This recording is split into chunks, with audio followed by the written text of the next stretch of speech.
Eric is the first visually impaired person that climbed all 7 summits. He called me, he said, I got married on the Shira Plateau and I want to go back and climb Mount Kilimanjaro again. So I said, great idea, I'm game. But then we said, why don't we take a blind person from all parts of the world? So we took a blind Japanese person. We took the first blind person from Africa to climb the mountain. Americans, an Austrian, 8 to the top. Helen Keller said, the worst thing is not being blind. The worst thing actually is having eyes and not being able to see. And unfortunately, we live in a world still where too many people have eyes and don't see. That's Paul Polman, former CEO of Unilever. Paul himself is not blind, but in 2005, he was the chair of the international arm of Helen Keller's alma mater, the Perkins School for the Blind. And that climb he's telling us about is when he scaled Mount Kilimanjaro with Eric Weinmeier, the adventurer, athlete, and first blind person to reach the summit of Mount Everest. They reached the top with 6 other blind climbers. In the following days, Paul and the group visited some of the schools for blind children in the region. On the way back, we said we need to do something. And we went to visit the schools for the blind. And naively, we had collected some money. The money disappeared. The schools were never built. So I said we need to really do something else because the situation wasn't very good. And then Bill Ryder, who was running the American Brill Press and was one of the people with us, also blind, said, look in the cupboards. And there we found Brill machines that all had broken down. So we started the foundation called the Kilimanjaro Blind Trust, repairing these Brill machines. From this beginning, the trust grew to help with teacher training, supplying specialist materials, assistive technology, and internships. We go there, we see on the ground all these people working there, the teachers that work with the blind. If you hear a girl who's 12 and is born blind and wants to be a minister of education to change the country, or a blind person that wants to be a doctor because he wasn't treated well when he was born, it just keeps you humble. These initiatives don't change the physical reality of blindness, but they do redraw the boundaries that society can place on people with visual impairment. And this is an approach Paul has used throughout his career. You cannot change people's behaviors if you don't change the boundaries that drive people's behavior. Lots of CEOs are good people. They don't want more unemployment or more people going to bed hungry or more climate change. But yet they're behaving as if, and it's because of the boundaries around them, the short-termism of the financial market, the pressure of their board, that type of thing. As a leader, you need to know when to cross boundaries, but you also need to redefine them in order to make a lasting impact. This mindset is especially important when your scale journey falters. That's when you need to examine the boundaries that limit your business, and then reshape them to give you and your team a new sense of purpose. I believe redrawing boundaries not only opens your eyes to new possibilities, it will also give you a refreshed sense of purpose, which will propel you towards your goals. You got to have incredible talent at every position. It's like this huge push. There are fires burning when you're going home. Can you believe it? Such an idiot. And then you go back to, this is totally going to be amazing. There are so many easy ways. So what to do? I have no idea what to do. Sorry, we made a mistake. But you have to time it right. Oops.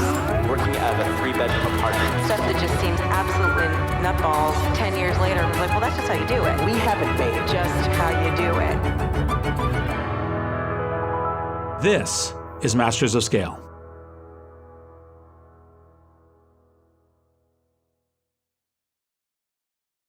I'm Reid Hoffman, co-founder of LinkedIn, partner at Greylock, and your host.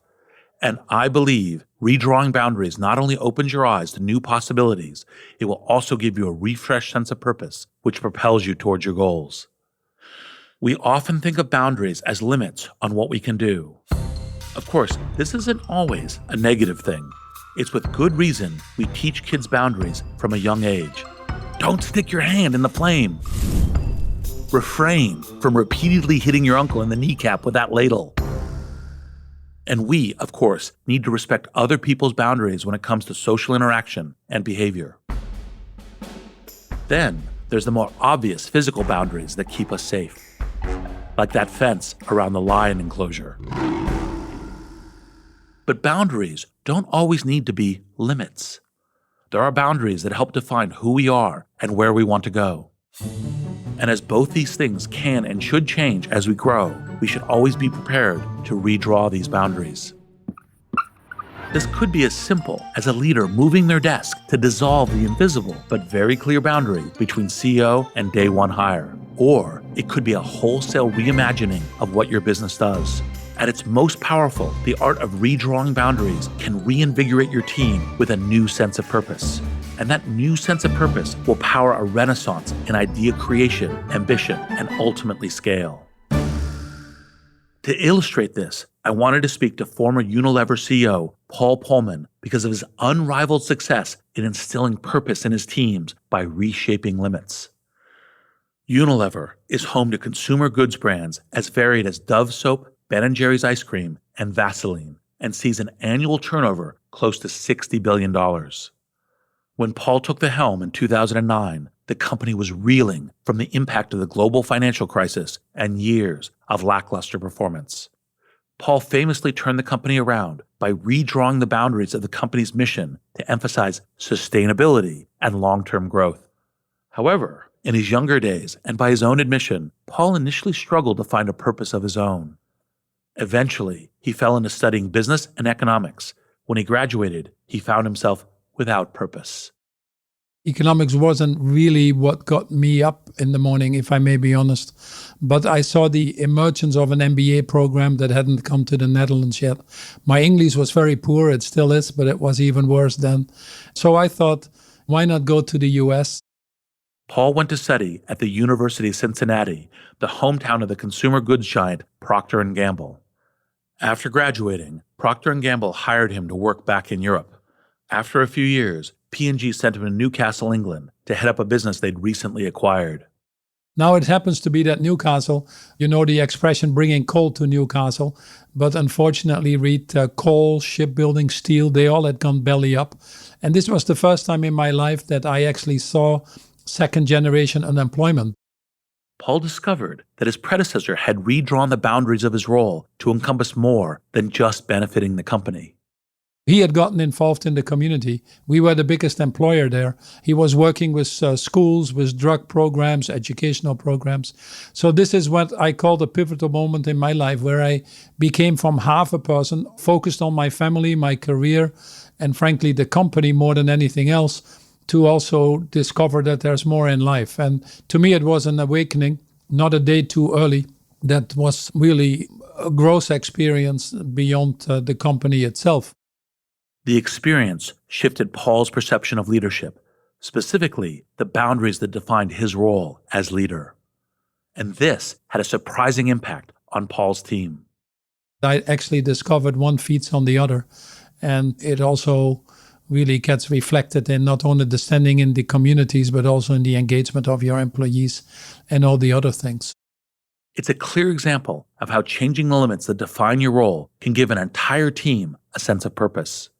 And note how this wasn't at odds with the good of the company.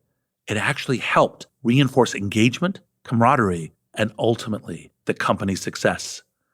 All while having a net positive impact on the wider community.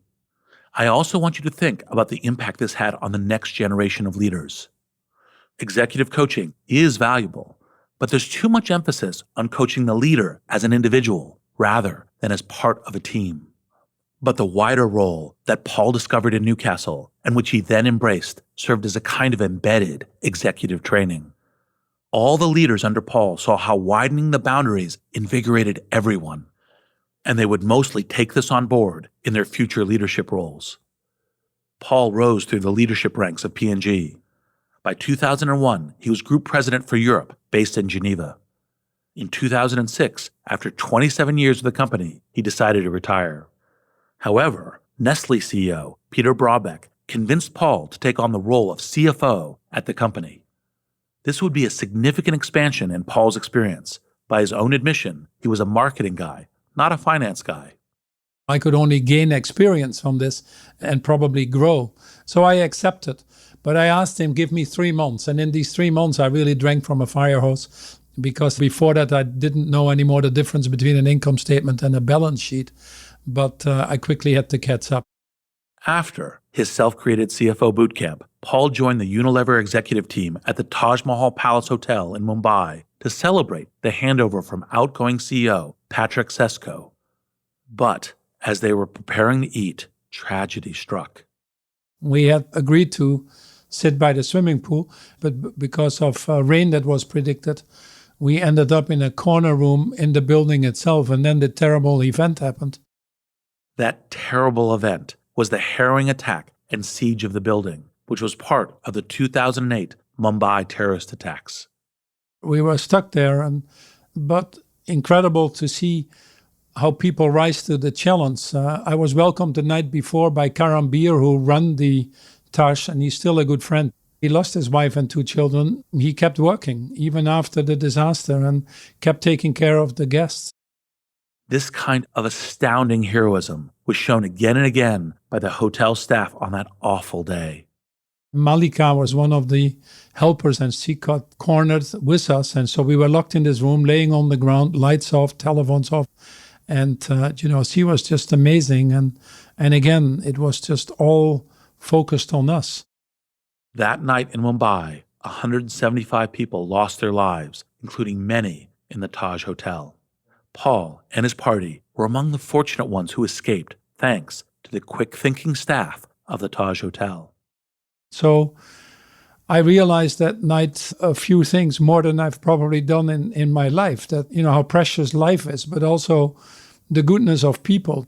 But I also saw the ugly side of poverty, the terrorism purely driven by poverty and exclusion. And it makes you more determined, actually, to fight for ensuring that nobody is left behind. Paul and his team also made sure to honor the staff who risked and lost their lives that night to protect their guests. So we went back 6 months later. We did have the meal at the swimming pool, and we invited all the people that had helped us to actually serve them and thank them for what they had done, because ultimately they saved our lives. And, there's no more heroic act in leadership in people putting themselves to the service of others, especially if they put their own lives at risk. And this is exactly what you saw them doing. When Paul took over as Unilever CEO in 2009, he was faced with a company and economy reeling from the recent global financial crisis. But there was an even bigger challenge. I really was not welcomed to the extent that I could have expected, because having worked for Nestle and P&G, for some people it felt like you're letting in the Trojan horse. I remember one of the chairs, after we had a wonderful dinner, he said, "Mr. Polman, you seem like a nice bloke, but you don't belong here. We should have found an internal candidate." So I went home actually choking a little bit and thinking, did I pick the right job? But this man did me an enormous favor, because I realized really I had to earn my respect. You cannot ask respect from people. To be respected, you have to earn that. We should have found an internal candidate. That's the kind of conservative attitude companies fall back on in times of trouble. And it's a mistake. The thinking is that you need a safe pair of hands, someone who won't rock the boat until the storm has passed. But this is the kind of passive approach that will often make things worse. That's why an external candidate can be a better choice. Sure, promoting from within means you can easily find someone who is steeped in the same values and culture as your company. For a hugely successful example, listen to our episode with Microsoft's Satya Nadella. The guiding principle to finding any new leader at any level within your company is to answer the question, will this person move the business to match the evolution of the market? The answer, 99 times out of 100, should be yes. It's very rare that you want your new leader to be someone who will just continue business as usual. Talking with Paul also brought to mind another important reason to redraw the boundaries of where you seek talent. One, which I previously discussed with Sally Krawcheck, founder of the investment platform Ellevest. I have become a huge believer in the power of diversity at work.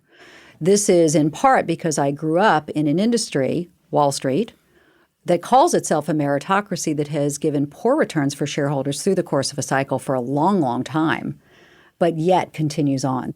And if 90% of traders just should be white men because they're just better at it, and 86% of financial advisors should be white men because they're just better at it, and the majority of managers should be white. They're better at it, so it's a meritocracy at work. Oh, right, except for that financial crisis, that thing.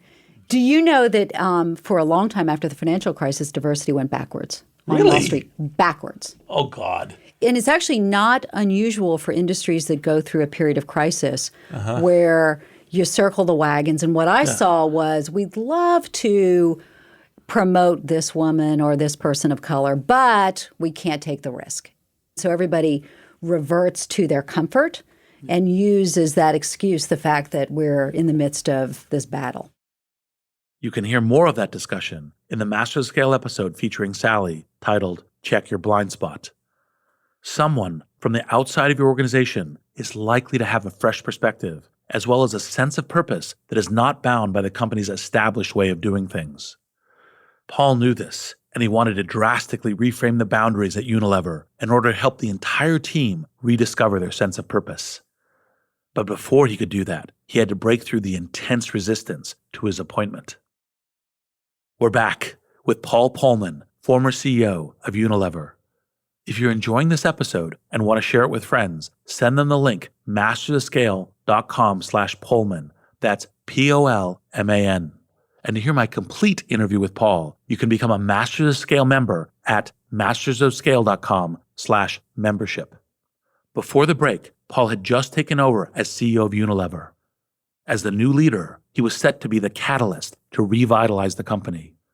But he was facing two massive obstacles: the global financial crisis and resistance to his appointment by some of the board and team members.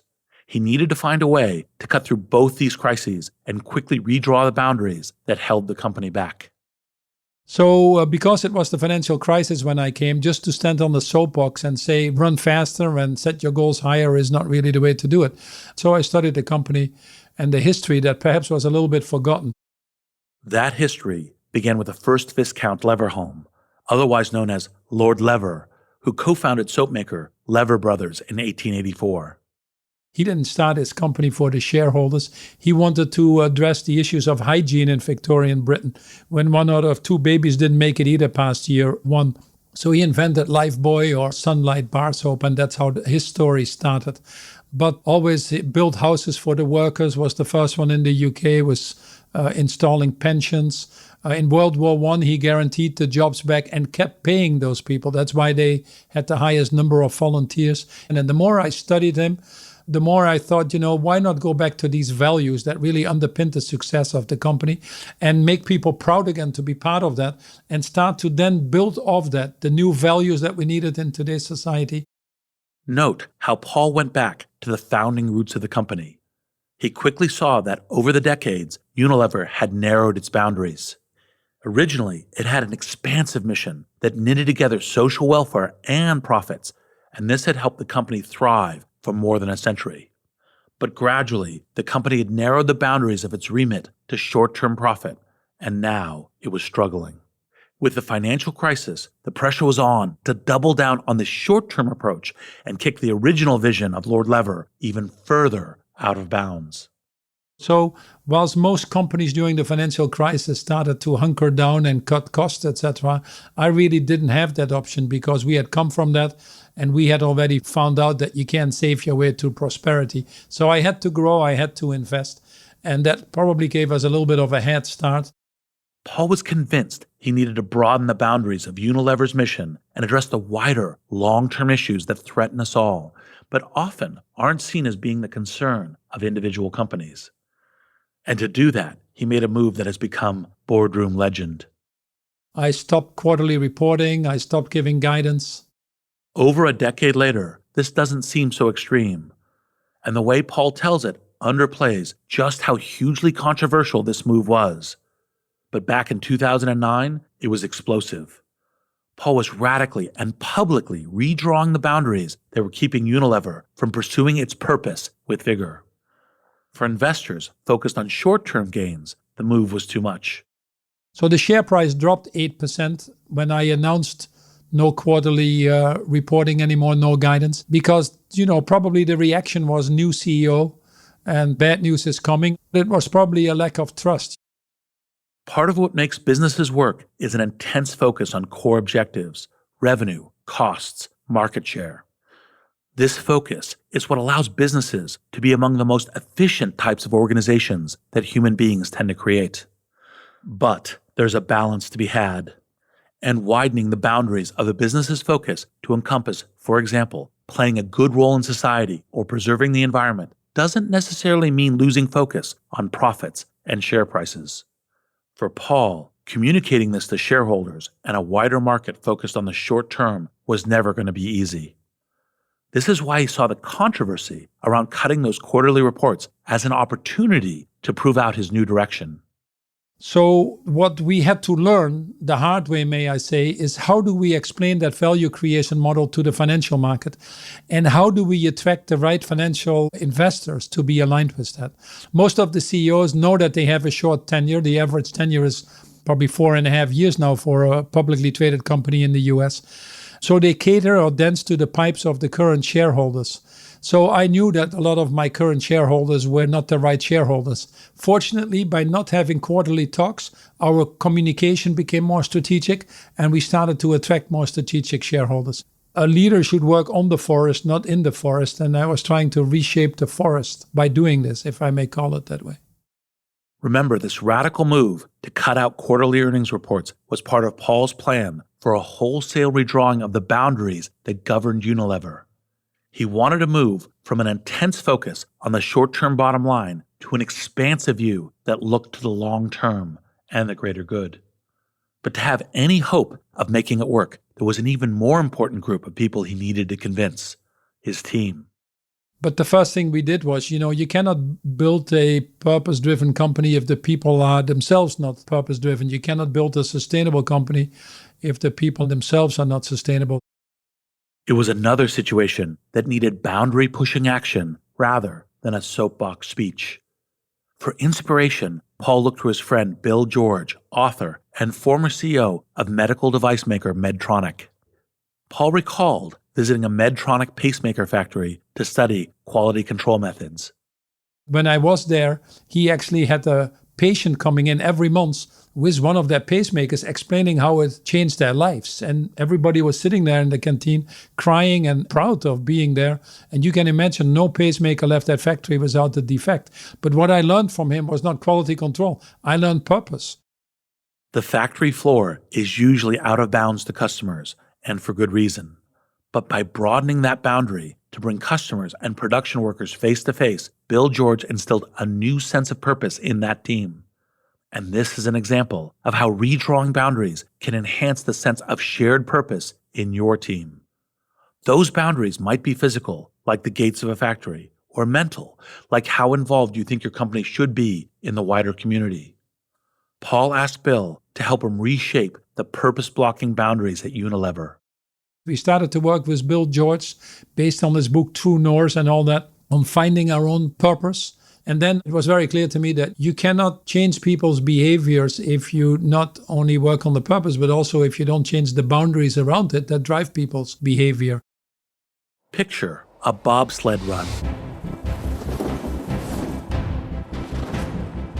If purpose is the energy that gets your team's legs pumping as they push that bobsled along to build speed, then the sides of the bobsled run are the boundaries that keep them on course and focused on their objective. Now, change your team's boundaries. That is, take that bobsled down a different run, and you can get somewhere new, though the sense of purpose that fuels your run stays the same. Of course, what should be fluid boundaries can, over time, become fixed. And in extreme cases, people can be thrown into disorientation when they're changed.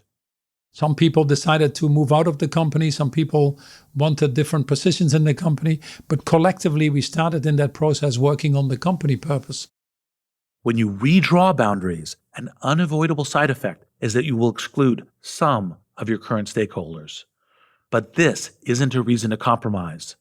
In fact, it's a big part of redrawing those boundaries. The important thing to do is maintain your course. It's like laying down a new path through a forest. If you keep walking it, it will stay in place, embed itself, and eventually become a new feature. However, if you don't keep treading on that path, it will rapidly overgrow and disappear. So Paul kept treading that path. Stephen Covey in his book 7 Habits says, you cannot talk yourself out of things you have behaved yourself into. So I knew we had to behave ourselves out of it, and that over time the numbers would talk for themselves. Paul also redrew the boundaries governing compensation, aiming to weave purpose into the company identity and the identity of the team. Our longer-term bonus could only be earned if the short-term bonus was put into shares. And these shares had to be held for 5 years before they would pay out. And after the payout, you then still had to hold them for 2 years. Ownership was another boundary Paul reshaped to channel a sense of purpose. I also made everybody a shareholder in the company. I firmly believe in that. That's probably one of the most important stakeholders, and they should benefit in the success of the company. And we got a very high take-up of share ownership from everybody, from the factory worker up to the senior managers. It's not just the monetary, it's just feeling valued, being part of, which is one of the key human drivers. And actually you empower people by doing that. It wasn't just the boundaries around ownership of the company that Paul expanded. He also opened up the way decisions were made in the business. One of the things was to really bring decisions down to the level of where the knowledge is and trust people in that. And that can only come from strong values, which is that glue, if you want to, that builds that trust. Building that trust relied on a deep and lasting cultural shift, a shift that took years. But it would ensure that those redrawn boundaries would stay clearly outlined instead of disappearing into the undergrowth over time. The hardest thing, by the way, being that cultural change, which is a combination of values and behavior, and that takes a little bit longer. Many companies have great values, but the behavior doesn't match, and you get an Enron story or a Boeing or a GE or a Wells Fargo, but it takes 4, 5, 6 years to really ingrain that into that DNA of the company. So I think the first 4 or 5 years were tough, and a lot of cynics out there, and that's why you need a strong purpose, Reed. Because if you don't have that strong beacon, you can get derailed before you know it. Another key to Paul's plans for Unilever was shaping the boundaries around defining success to encompass more than just the quarterly balance sheet.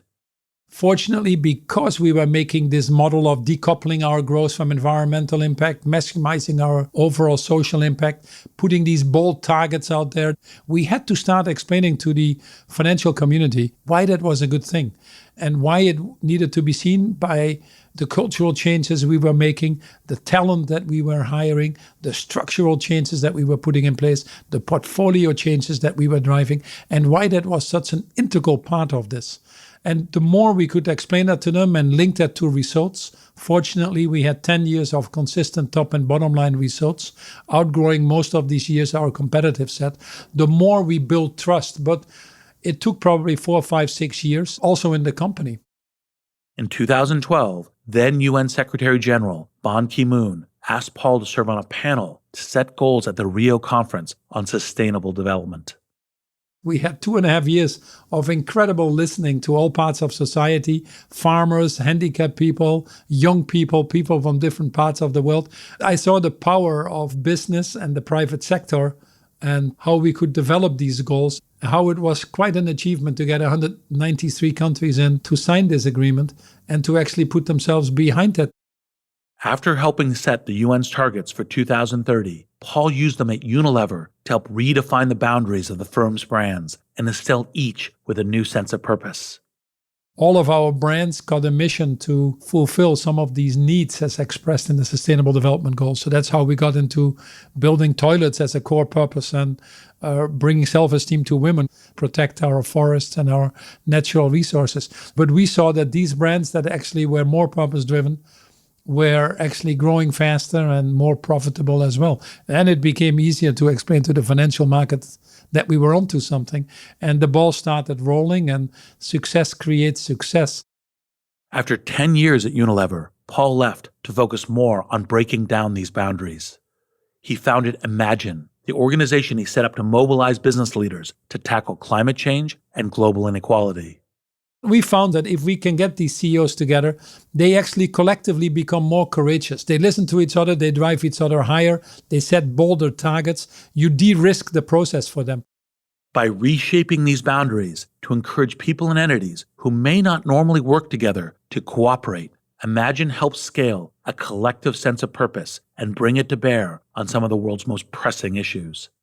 And what we find is when you have critical mass, Reed, then civil society wants to work with you because you see that objectives are aligned, and governments start to listen. And ultimately, you do need these governments to get the right frameworks in place. It starts with a CEO taking responsibility of his or her total impact in this world. That starts at the top. If a CEO doesn't have that strong sense of purpose and these values, it's very difficult to expect that the organization is going to have that. Paul explores how CEOs, leaders, and businesses can redraw traditional boundaries and play a more positive role in his new book titled Net Positive. It's not easy for CEOs to do all these things. They're actually held to higher standards by society now than they can achieve themselves. And it's difficult, especially at a moment when the political environment is not exactly conducive to addressing these issues. Companies are focused, accountable autocracies. In most cases, they have a single leader who takes responsibility when things go well and when things go not so well. But companies are also accountable to customers, markets, shareholders, governments, and society as a whole. These relationships are engaged and dynamic on both sides. Boundaries help us focus on our responsibilities and give clarity on our accountability. And this is why we need to be able to redraw the boundaries, not on a whim, but with a clear objective in mind. When we do this poorly, our boundaries will restrict our potential for growth and our ability to help each other. When we do this well, our boundaries will be dynamic and help us all achieve our goals, mission, and purpose. I'm Reid Hoffman. Thank you for listening. Masters of Scale is a Wait What original. Our executive producers are June Cohen and Darren Triff. Our senior producer is Jordan McLeod. Our supervising producer is Jay Punjabi. Our producers are Adam Skuse, Catherine Clark-Gray, Hailey Bondi, Marie McCoy-Thompson, and Christina Gonzalez. Our editor-at-large is Bob Safian. Our music director is Ryan Holiday. Original music and sound design by Eduardo Rivera. Audio editing by Keith J. Nelson, Stephen Davies, Andrew Nault, and Mike Gallagher. Mixing and mastering by Brian Pugh. Special thanks to Chris Ye, Elisa Schreiber, David Sanford, Saida Sapieva, Greg Beato, Adam Heiner, Emily McManus, Kelsey Capitano, Tim Cronin, Anna Pisano, Ben Richardson, Mina Kurosawa, Sarah Tartar, Charlie Meneses, Chineme Ezequena, and Colin Howarth. Become a member of Masters of Scale to get access to a year's worth of courses and content on the Masters of Scale Courses app. Find out more at mastersofscale.com/membership.